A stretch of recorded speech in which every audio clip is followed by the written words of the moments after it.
So picture this. Hackers just remotely wiped 80,000 medical technology devices. Yeah. And they did it without writing a single line of malware. Right.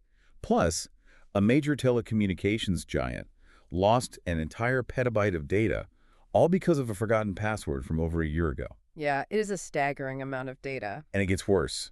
The very tools that we deploy to scan our code for vulnerabilities are out there actively distributing worms.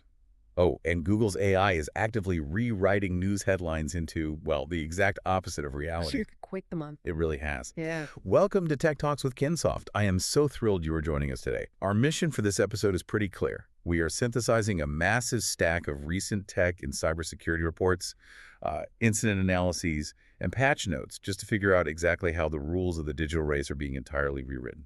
And, the overarching theme that emerges from analyzing all these sources is undeniable. The traditional perimeter is dead. Totally dead. Yeah.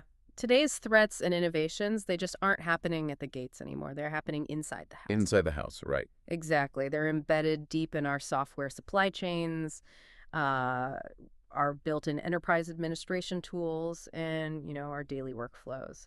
Okay, let's unpack this, starting with how threat actors are no longer really breaking in. They're just logging in. Right. Let's look at that massive incident at Stryker. They're a huge medical technology giant. Literally overnight, 80,000 employee devices, and we're talking corporate hardware and personal devices that were enrolled in their network. They were all remotely wiped. Just completely erased. Exactly. And a pro-Iran hacktivist group known as Handala claimed responsibility. They stated they stole 50 terabytes of data. Although I should point out that investigators from Microsoft Dart and Palo Alto haven't actually confirmed that exfiltration yet. Right. But the device wipe itself is completely undeniable. But absolutely, the scale of the disruption is severe. But the mechanism, that is what really demands our attention here. We've spent decades building these incredibly complex endpoint detection and response systems, EDR. Just to catch malicious executables. Exactly, to catch the bad code. But no malware was used here? None at all. None? It honestly reminds me of a valet parking model. The parking garage doesn't check if you actually own the car. Right. It only checks if you hold the digital ticket. So the attackers compromised a Microsoft Intune global administrator account. And from there, they just used the software's legitimate built-in remote wipe feature to just erase those 80,000 devices. What's fascinating here is how this entirely redefines the trust model. How so? Well, Intune is a mobile device management platform, right? So it's designed by definition to have ultimate authority over the endpoints it manages. Because it's an admin tool. Exactly. Right. So by compromising that global admin identity, the attackers bypass the firewalls, the anomaly detection, and the EDR entirely. Wow. Yeah. The security systems just simply saw a legitimate administrator executing a highly privileged but standard command. Because it's a feature, not a bug. Precisely. Identity is the new perimeter. If you hold the keys, the system inherently trusts you, regardless of your intent. And we see that exact same principle in the Telus Digital hack, too. Oh, yeah. For those listening, Telus Digital is this massive Canadian business process outsourcer. They handle call centers and AI bots for major telecoms and financial services. A huge target. A massive target. And they were breached by a group called ShinyHunters, who claimed to have stolen 1 petabyte of data. 1 petabyte. It's hard to even conceptualize that much data. It really is. And it included FBI background checks and call center recordings. And how did they get in? By using Google Cloud Platform credentials that were stolen in a completely different hack, a breach of a company called SalesLoft way back in 2025. And that right there illustrates the incredibly long tail of these identity crises. Yeah, a year later. Right. A token or credential stolen a year ago in a totally separate incident just becomes the entry point for a petabyte-scale data theft today. It's terrifying. And, regulators are rapidly losing patience with this exact scenario. Are they stepping in? They are. In Australia, the Armed Forces Security Agency recently warned corporate boards that claiming, we were collateral damage in a third-party breach, that's no longer a valid defense. Interesting. Yeah. When basic segmentation and identity oversight fail, regulators are saying the responsibility falls squarely on the organization holding the data. Well, and we are seeing that long-tail accountability play out with Singtel right now, too. Right, the Senate inquiries. Yeah. They are facing Senate inquiries over these explosive allegations of secret ransom payments from a 2022 Optus breach. It just shows how the fallout from these identity compromises lasts for years. Absolutely years. But, okay, if attackers are just logging in using legitimate tools and stolen credentials, what happens when the security tools themselves are compromised? That is the next logical step for them. Right, we're seeing a shift from poisoning the user to poisoning the well. Let's look at the recent supply chain attack on the Trivy vulnerability scanner. Trivy is a highly foundational open source tool. It's everywhere. It really is. Development teams integrate it directly into their continuous integration workflows. They use it to scan containers and code for vulnerabilities before deployment. And threat actors tracked as Team PCP use stolen credentials to publish malicious Trivy releases and modify GitHub actions. Yeah, And I gotta say, this is what genuinely alarms me. the irony of it. Yes. Developers use Trivy to find the holes. If the tool verifying the integrity of your code is actually injecting the malware, how can any organization trust their own development pipeline? It's like the security guard is the one handing out blueprints to the bank vault. That's a great way to put it. And the severity of this incident goes far beyond just credential harvesting. What else did they do?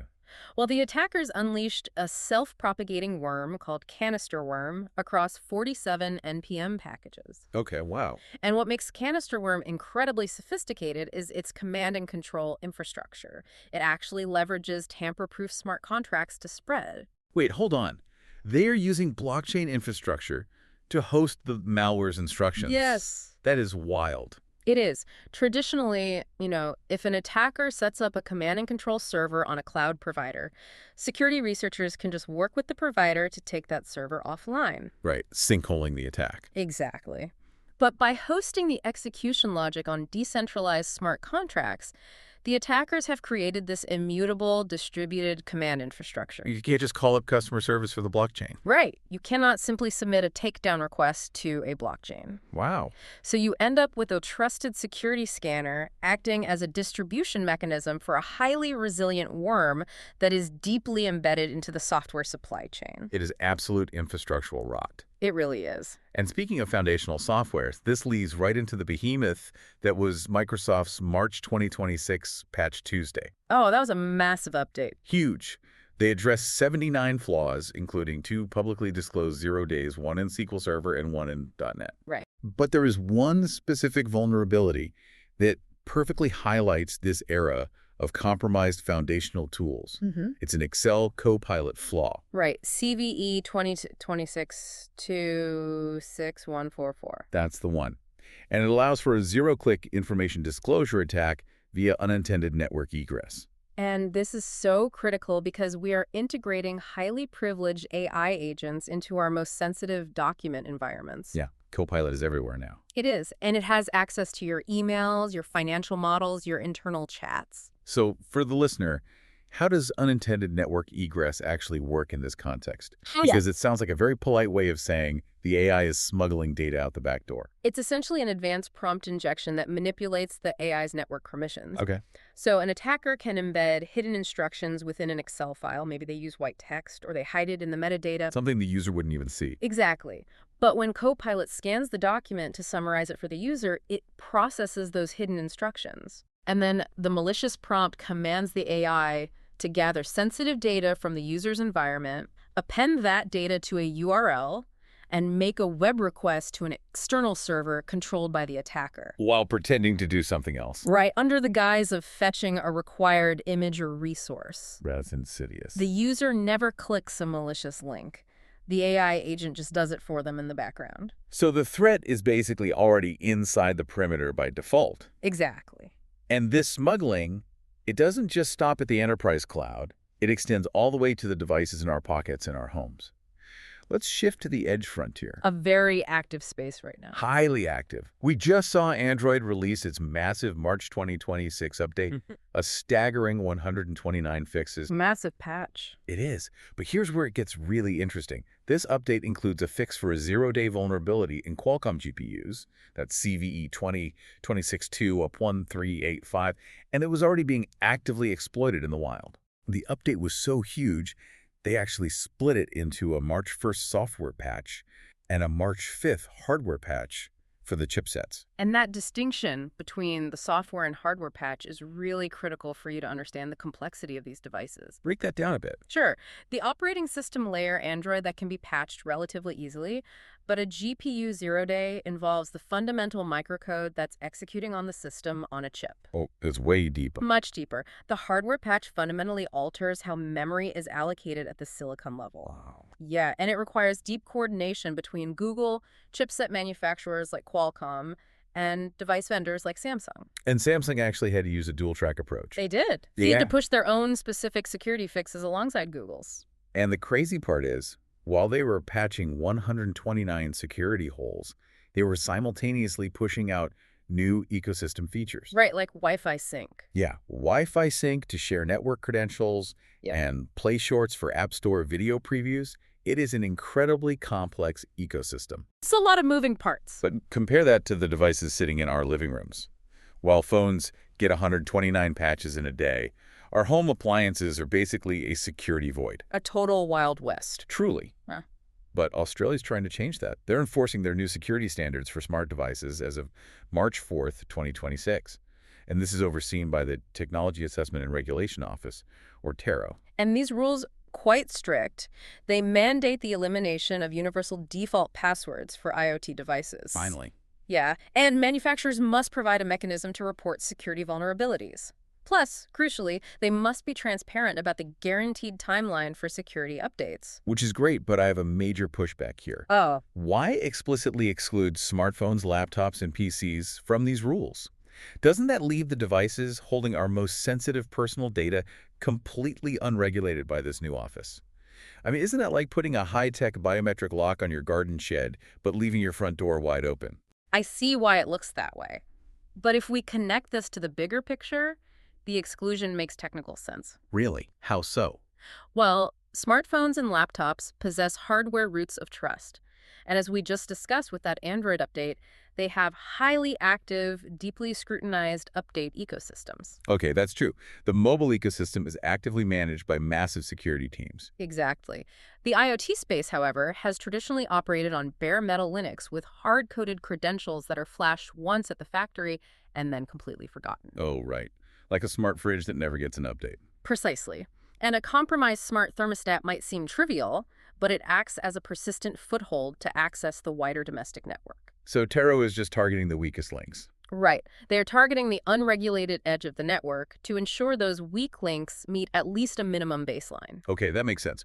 So regulators are enforcing baseline security on IoT. But what happens when government regulations actually mandate the creation of new vulnerabilities on our most secure devices?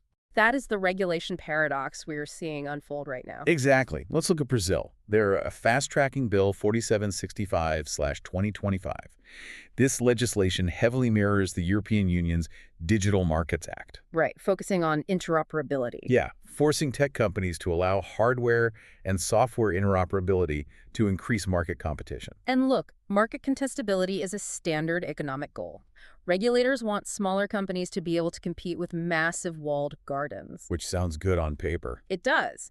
But when you apply this mandate to highly secured digital ecosystems, the technical reality clashes violently with the regulatory intent. And we have a perfect real-world example of this clash involving the Apple iPhone. We do. To make alternative web browsers where third-party app stores run as fast as Apple's made of apps, external developers need direct access to the just-in-time, or JIT, compiler. Right. And a JIT compiler is designed to take software code and compile it into machine code on the fly. Dynamically. Yes, dynamically, to drastically boost performance.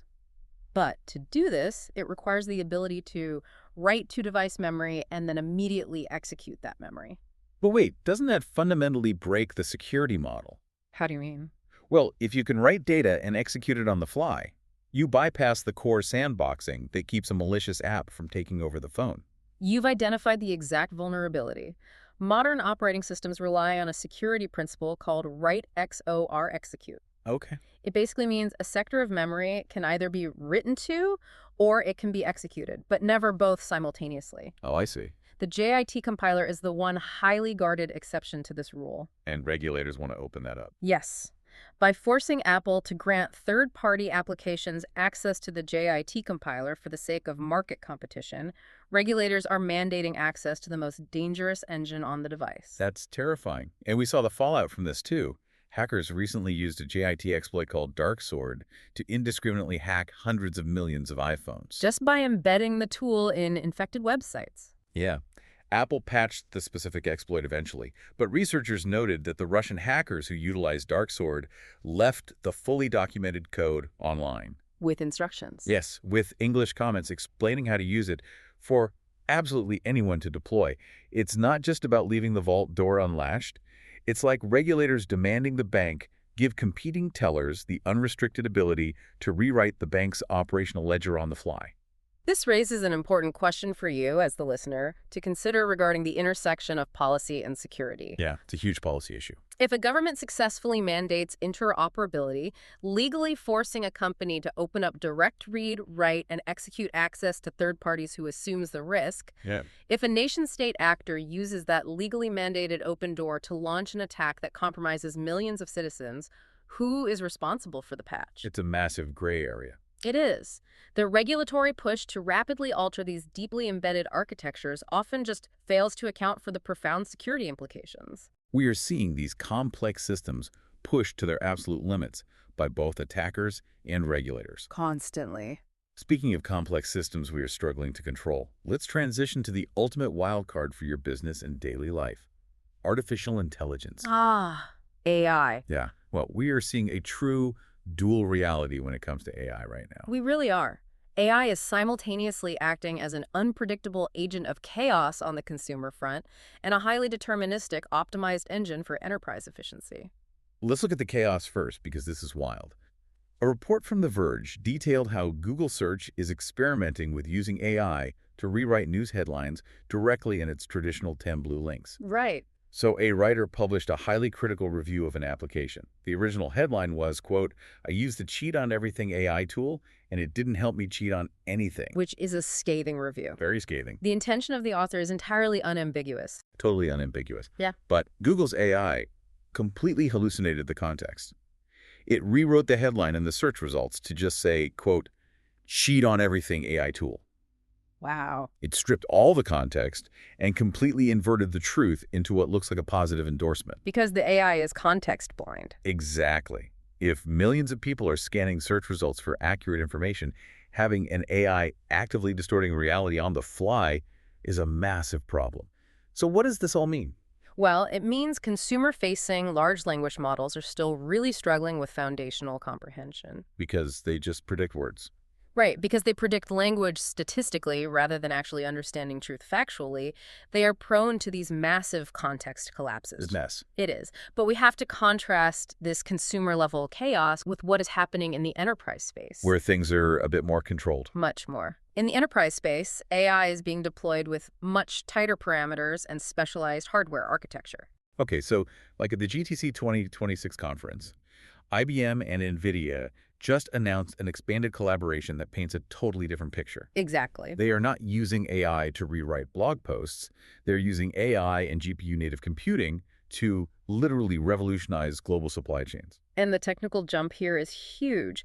They are taking IBM's watsonx .data SQL engine, which is called Presto, and accelerating it using NVIDIA's cuDF software. Okay, so to understand the magnitude of this, you really have to look at the underlying hardware. Right. Traditional data processing runs on CPUs. Right. And CPUs execute tasks sequentially, just one instruction at a time. Which is fine for basic tasks.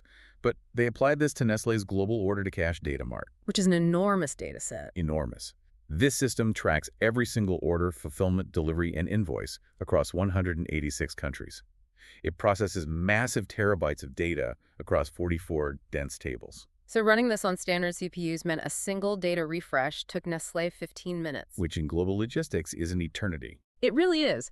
But by moving to the NVIDIA GPU architecture, they are utilizing vectorized processing. Right, because GPUs have thousands of smaller cores. Exactly. They are designed to process millions of rows of data simultaneously in parallel. And the cuDF software allows Nestlé to run their existing SQL queries on these GPUs without even having to rewrite the code. Which is the real game changer. Yeah, and the results were staggering.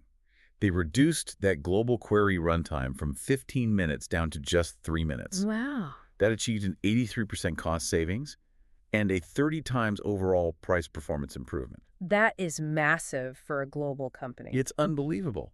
And they aren't stopping at structured tabular data either. They are rolling out Dockling and Nemotron models to ingest and standardize massive amounts of unstructured data. Like scattered PDFs. Yeah, PDFs, vendor research, all at an enterprise scale. It's just incredible. On one hand, we have AI acting like a toddler with a megaphone on the consumer internet, completely scrambling the news. Right. And on the other hand, it is building a high-speed bullet train for global logistics, saving multinational corporations millions. It really perfectly encapsulates the dual nature of the technological landscape we have explored today. It does. To synthesize this journey for you, the perimeter you thought was protecting your network is completely gone. Vanish. Hackers are using your own legitimate administration tools, like Intune, to wipe your devices. The security scanners you trust to protect your code are utilizing blockchain smart contracts to distribute worms into your supply chain. Which is still crazy to me. It is, and your phone requires fundamental microcode patches to stay secure against active 0 days, while regulators are just now trying to put baseline password rules on the wild west of smart home devices. Yeah. And AI is simultaneously distorting the information you read and exponentially accelerating the supply chains you rely on. It is a phenomenal amount of complexity to manage. You cannot just buy a firewall, check a compliance box, and call it a day anymore. Not even close. You have to constantly, actively evaluate your identity management, the integrity of your supply chain, and your core infrastructure. Which is exactly why, before we sign off, I strongly suggest that you go to www.kinsoft.com/OldAw to discuss your own security and IT needs. You need to ensure your business is prepared for the rapidly shifting digital landscape we've discussed today, and the team at Kinsoft can help you navigate this exact complexity. And as we wrap up this analysis, I want to leave you with a final thought to mull over. Lay it on us. We've established that the traditional security perimeter is dead, replaced by identity.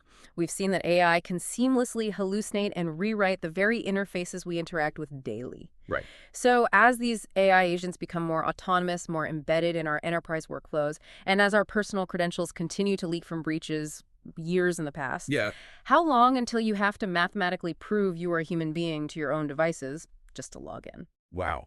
That is a brilliant and genuinely chilling question to end on.